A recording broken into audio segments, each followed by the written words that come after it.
is a good speech to be making. I don't know that everybody truly understands, the milestone, of this standalone amendment to the zoning code. So, tonight marks a local milestone in a long and at times contentious battle to prohibit Tier 2 battery energy storage facilities in the town of Carmel. An amendment to the current zoning code to protect the residents of this town is imperative and is a long time in the making. We have been standing before this board week after week for this exact reason. We know that these facilities pose risks to all the residents in Carmel and in the surrounding towns and neighborhoods, and this is one crucial step in ensuring these facilities don't pop up anywhere in our town. We began this effort months ago, and I think it's an appropriate time to acknowledge the hard work and dedication that has gone into the making of this resolution.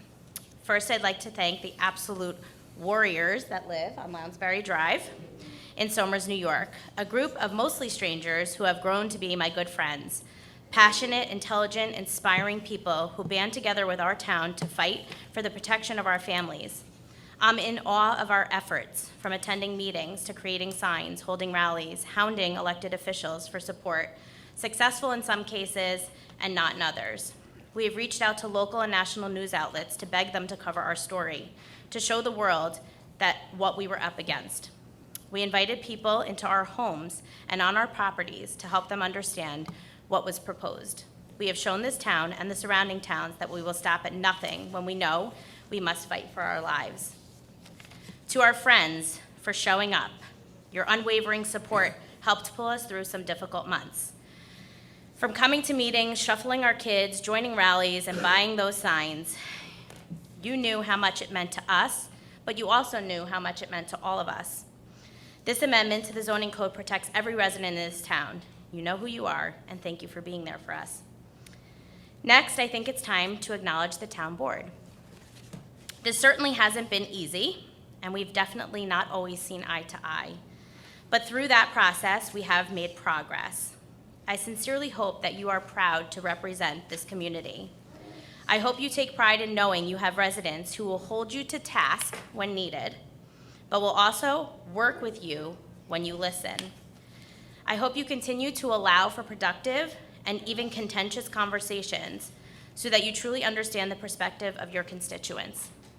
We will continue to show up, to be involved, and to do the work that needs to be done beyond this resolution.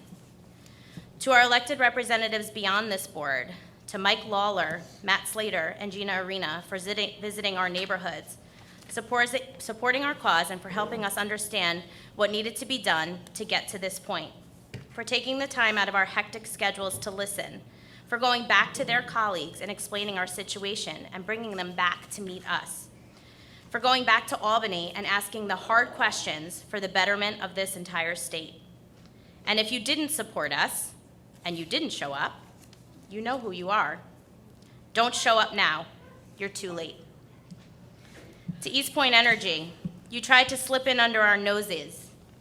We see you. We know you thought you were coming to a small town of unknowing residents who would allow you to make money at our demise. You were very, very wrong. I'm sure your proposed facility has a place, but it's not here. Not right smack in the middle of our residential neighborhoods, not in our backyards, not where our children play, and not in the houses where our children will grow up. We know this fight isn't quite over. We know that this proposed amendment is not all that needs to be done, but it's one huge step. I urge the board to vote unanimously tonight to approve this amendment, to show this town and all the surrounding towns that this can and should be done. Let's be some of the leaders in this nationwide battle over where these facilities belong. Let's show the world that a small town in Putnam County can make a difference.